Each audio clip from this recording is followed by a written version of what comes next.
ఎండలు మండిపోతున్నాయి. సలసలమంటూ మండు టెండల్లోని వైఎస్ఆర్సీపీ పిఠాపురం అభ్యర్థి వంగ గీత తన ఎన్నికల ప్రచారాన్ని కొనసాగిస్తున్నారు. ఎక్కడ కూడా అలసట చెందకుండా, ఎండలను సైతం లెక్క చేయకుండా, తగ్గేది లేదంటూ తన ఎన్నికల ప్రచారంలో దూసుకుపోతున్నారు. ప్రస్తుతం అంతా వంగ గీత ఉన్నారు. మేడంతో మాట్లాడే ప్రయత్నం చేద్దాం.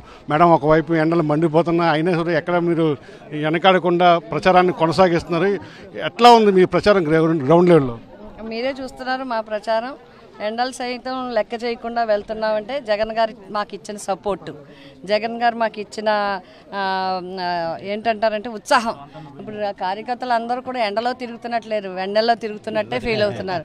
ప్రతి ఒక్కరూ కూడా అందరినీ పిలిచి ప్రజలతో మాట్లాడడం. మేమేమి పరిగెత్తుకుంటూ ఎలక్షన్ నేరుగా ఓట్లు అడుగుతూ వెళ్ళిపోవట్లేదు. ఇక్కడ ఉండే స్థానిక సమస్యలను పరిశీలిస్తున్నాం, వారికి ఉండే ఇబ్బందులు పరిశీలిస్తున్నాం. ఇప్పుడు సంక్షేమ పథకాలు వాళ్ళందరికీ నమ్మకం ఉంది. ప్రతి ఒక్కరూ కూడా మా ఇంట్లో ఇన్ని వచ్చాయి, ఇంకా మా ఆయనకి నిన్నే 60 ఏళ్ళు నిండిపోయాయి, మాకు వెంటనే పెన్షన్ కావాలని అడగటం. అట్లాగే ఇక్కడ కొంచెం ఒకే ఒకటి చిన్న సమస్య మేము పరిష్కరించాల్సింది. హౌస్ సైట్స్కి సంబంధించి హౌస్ సైట్స్ ఇచ్చాం, రిజిస్ట్రేషన్ చేయించాం. దగ్గర 2000 ఇళ్ళు కూడా శాంక్షన్ చేయించడం జరిగింది. అయితే వాళ్ళకి సైట్ చూపించాలి, దానికి కొంత లెవెల్ చేయించి మార్కింగ్ చేయించి వాళ్ళకి అప్పచెప్పాలి.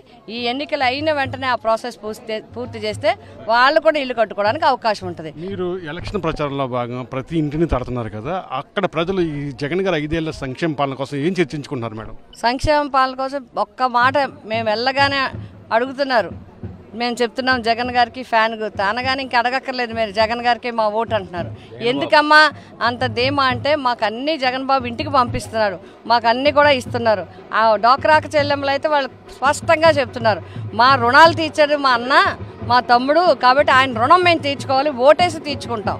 ఆయన మాకు 25,000 కోట్లు మా బాకీ చెల్లించి మా రుణం తీర్చుకున్నారు, కాబట్టి మేము 2 ఓట్లు వేసి మా రుణం మేము తీసుకుంటామని చెప్పి వాళ్ళు స్పష్టంగా చెప్పడం జరుగుతుంది. వృద్ధులు, పెద్దలు, దివ్యాంగులు అయితే ఇంక చెప్పక్కర్లేదు. ఎందుకు అంటే మాకు గౌరవాన్ని ఇచ్చారు, మాకు పెన్షన్ మాత్రం ఇవ్వట్లేదు, మాకు ఇంటికి పెన్షన్ పంపి మాకు గౌరవాన్ని ఇచ్చారు, మా పేదరికాన్ని గౌరవించారు. ఇంటికి పట్టుకురావడం అంటే బిడ్డో తండ్రో ఇస్తారు, కానీ మరి జగన్ బాబే మాకు పంపుతున్నారని చెప్పి చాలా ఎంత ఆత్మాభిమానంతో, ఎంత నమ్మకంతో, విశ్వాసంతో ప్రజలు ఉన్నారంటే ఇలాంటి నాయకుడే కావాలని చెప్పి అందరూ అంటున్నారు. మళ్ళీ జగనే రావాలనేది ప్రజల కోరిక, పేదవాడి కోరిక, సామాన్యుడి కోరిక. ఇది ప్రజల్లో ఉన్న ఇది చూసి భరించలేకే ప్రతిపక్షాలన్నీ కూడా నెగిటివ్ ఉంది. మీరు గ్రౌండ్ లెవెల్లోకి చూడండి, పాజిటివ్ ఉంది.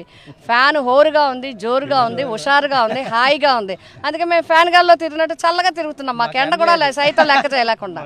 ఇది మా కార్యకర్తలు, నాయకులు, మా స్థానికంగా ఉండే చైర్మన్లు, కౌన్సిలర్లు అందరూ కూడా ఎవరి మొహాల్లో అలసట ఎక్కడా ఉండట్లేదు. ఎన్ని గంటలు తిరిగినా కూడా అలసట ఉండట్లేదు. ఎందుకు అంటే పేదల దగ్గర నుంచి, ప్రజల దగ్గర నుంచి ఫ్యాన్ గాలి స్పందన. ఎప్పుడైనా ఎవరికి హుషారు ఉంటుంది, ఎందుకు హుషారు ఉంటుంది అంటే అమ్మ జగన్ గారి మీద మా నమ్మకం ఉంది, అలాగే క్యాండిడేట్ వంగ గీత గారి మీద నమ్మకం ఉంది, మా సామాన్యుడికి దగ్గరగా ఉంటారు, మేము పిలిస్తే అందుబాటులో ఉంటారని వాళ్ళు చెప్తున్నారు.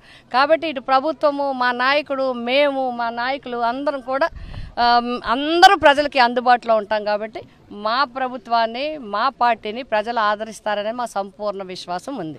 ఇది మనం చూస్తాం, క్షేత్రస్థాయిలో ఫ్యాన్ గాలి వీస్తుంది, చాలా వేగంగా వీస్తుంది. ఖచ్చితంగా వైఎస్ఆర్సీపీకి పాజిటివ్ సంకేతాలు ఉన్నాయి. ప్రజలందరూ కూడా ఓటే చెప్తున్నారు, వైఎస్ జగన్మోహన్ రెడ్డికి మేము ఓటేస్తాం, మిమ్మల్ని ఖచ్చితంగా గెలిపిస్తాం అన్నది ప్రజల నుంచి రావడంతోనే మండు టెండన్ సైతం కూడా లెక్క చేయకుండా మేము ఒక వెన్నెల్లో తిరిగినట్లుగా మేమంతా కూడా ప్రచారాల్లో తిరుగుతున్నామని చెప్పి వంగ గీత స్పష్టం చేస్తున్న పరిస్థితి. వెంకటరామతో కలిసి కరస్పాండెంట్ రాజు, సాక్షి టీవీ, పిఠాపురం నుండి.